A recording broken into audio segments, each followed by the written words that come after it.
अंकुर अपने पिता की मौत के बाद अपनी माँ के बहुत करीब हो गया था। वो अपनी माँ के साथ एक दोस्त की तरह रहता था। इधर साधना एकदम हॉट दिखने वाली औरत थी। वो 55 की उम्र में 35 की नजर आती थी। वो हमेशा एकदम टिप टॉप मेकअप में रहती थी। मोहल्ले के जो भी अंकल लोग साधना को देखते तो देखते ही रह जाया करते थे। मोहल्ले के सभी अंकल साधना के फैन बन गए थे। साधना भी कहाँ कम थी। वो भी बालकनी में आकर मोहल्ले के लड़कों को अपना हुस्न का जलवा दिखाकर चली जाती थी। साधना पूरे मोहल्ले में हॉट आंटी के नाम से मशहूर थी। वो एकदम रंगीले मिजाज की औरत थी। एक दिन अंकुर शादी करके अपनी बीवी तान्या को अपने घर लेकर आता है। साधना अपने हाथ से बहू का घूंघट उठाते हुए बोलती है, अरे अंकुर, तू तो एकदम पटाखा बहू लेकर आया है। इसे देखकर तो मेरी जवानी के दिन याद आ गए। बहू, जब मैं किसी भी रास्ते से गुजरती थी, मुझे देखकर लोगों के मुंह में पानी आ जाता था। और बहू, जब मैं इस घर में आई थी, तो मेरी सूरत देखकर तुम्हारे ससुर जी के साथ साथ उनके दोस्त भी मुझ पर फिदा हो चुके थे। अरे माँ, तू फिर से अपनी जवानी के किस्से लेकर बैठ गई। आपकी जवानी के चक्कर में कहीं हमारी जवानी यहीं खड़े खड़े बीत ना जाए। हमें जाने दो माँ, आज हमारी सुहाग रात है। बेटा, इतना उतावलापन अच्छा नहीं है। अरे माँ, बस भी करो। ये देखो, तुम्हारी बहू कितनी देर से खड़ी है। ठीक है बेटा, तुम अंदर बहू को लेकर जाओ। मैं तुम्हारे पिताजी से बात करके आती हूँ। फिर अंकुर तान्या को अपने कमरे में ले जाता है। अंकुर रोमांटिक होकर गाना गाता है, लग जा गले के फिर ये हंसी रात हो न हो। तभी तान्या बोलती है, ये माँ जी को भी इस उम्र में भरी जवानी के दिन याद आ रहे हैं। इस उम्र में भी अपनी जवानी को जाने नहीं दिया है उन्होंने। अरे यार, माँ ना थोड़े खुले विचार की औरत है। उनकी शादी के 2 साल बाद ही पिताजी का देहांत हो गया। उनकी जवानी की कई इच्छा अधूरी रह गई, इसलिए कभी कभी उन्हें अपनी जवानी के दिन याद आ जाते हैं। क्या ससुर जी टपक चुके हैं? तो माँ जी किससे बातें करती हैं फिर? अरे वो पिताजी की फोटो से बात करती है, और कोई बात नहीं है। बड़े अच्छे घर में शादी हुई है मेरी। यहाँ सभी खुले खुले लोग पड़े हैं। कहीं मैं भी यहाँ खुल ना जाऊं। अरे माँ को साइड में रखो ना। अब चलो सुहाग रात एंजॉय करते हैं। मैं अभी कपड़े चेंज करके आती हूँ, तब तक आप तैयार हो जाओ। तान्या एक प्यारी सी नाइटी पहनकर वहाँ आती है। उसको देखते ही अंकुर रोमांटिक अंदाज में उसके करीब जाता है।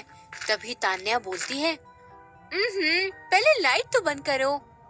अंकुर जैसे ही लाइट बंद करने जाता है तो खिड़की से झांकती अपनी माँ को देख लेता है और गुस्से में बोलता है, अरे माँ, तुम यहाँ क्या कर रही हो?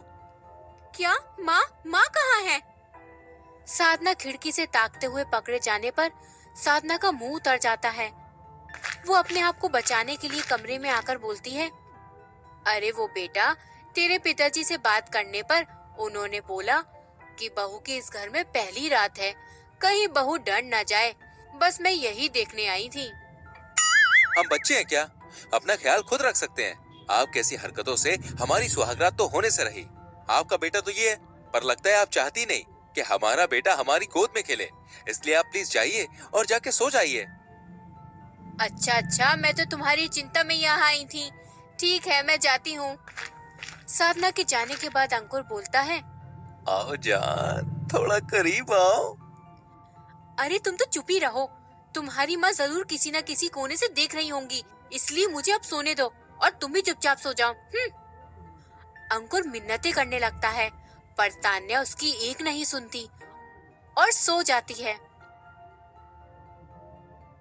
अरे यार, माँ ने तो हमारी सुहागरात की बैंड बजा के रख दी। फिर सुबह होती है। तान्या अपनी सास के लिए चाय लेकर आती है। तान्या देखती है कि साधना पड़ोसी के शर्मा जी के साथ खूब हंस कर बातें कर रही होती है। अरे साधना जी, अंकुर हनीमून पर नहीं जा रहा क्या? तुम्हें याद है ना, जब हम लोग हनीमून पर गए थे तो हमने कितनी मस्ती की थी। हाँ शर्मा जी, वो भी क्या दिन थे।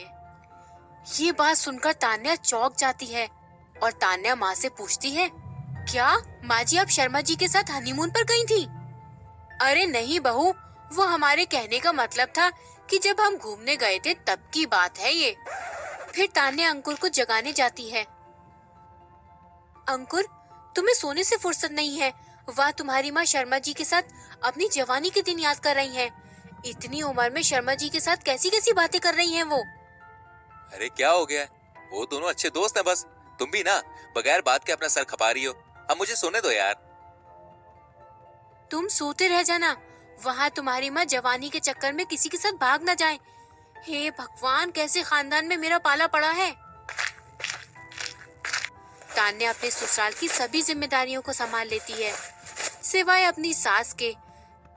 तान्या साधना के रंगीन अंदाज से बेहद परेशान रहती थी। इस तरह कुछ दिन गुजर जाते हैं। एक दिन तान्या जब बाजार जा रही होती है, तब उसकी पड़ोसन उससे पूछती है, तो बहन कैसी हो? ठीक हूँ। वो माँ सत्संग में गई है ना, इसलिए मैं बाजार सब्जियाँ लेने जा रही हूँ। अरे बहन, तुम भी ना बहुत नादान हो। वो सत्संग के बहाने शर्मा जी के साथ कहीं घूमने गई होंगी। तुम्हारी सास पूरे गांव में एकदम बदनाम है। सभी लोग जानते हैं कि इस उम्र में शर्मा जी और साधना के बीच लप्पा झप्पा चल रहा है। तान्या ये सब सुनकर आश्चर्य से चकित हो जाती है। इधर शाम हो जाती है, पर साधना घर वापस नहीं आती। तो तान्या परेशान होकर अंकुर से बोलती है, अंकुर, सुबह से शाम हो गई, माँ जी सत्संग से वापस ही नहीं आई। अंकुर माँ को ढूंढने जा रहा होता है। तभी साधना शर्मा जी के साथ हंसते हुए घर में आती हैं। माँ जी, आपके लिए हम कितने चिंतित थे और आप शर्मा जी के साथ हंसते हुए आ रही हो। बहू, वो सत्संग में शर्मा जी भी गए थे, तो हम बातों में इतना मगन हो गए कि हमें समय का पता ही नहीं चला। हाँ हाँ, वो तो आप दोनों को देखकर लग ही रहा है कि आप कितने ध्यान में थी। पर ये तो बताइए कि सत्संग में साड़ियाँ बट रही थी क्या? नहीं बहू, पर क्यों? क्योंकि आप घर से जो साड़ी पहनकर गई थी, ये तो वो साड़ी नहीं है। अरे अरे अरे वो बहू, मैं ना। बस करिए माँ जी, आपको इस उम्र में शर्म नहीं आ रही?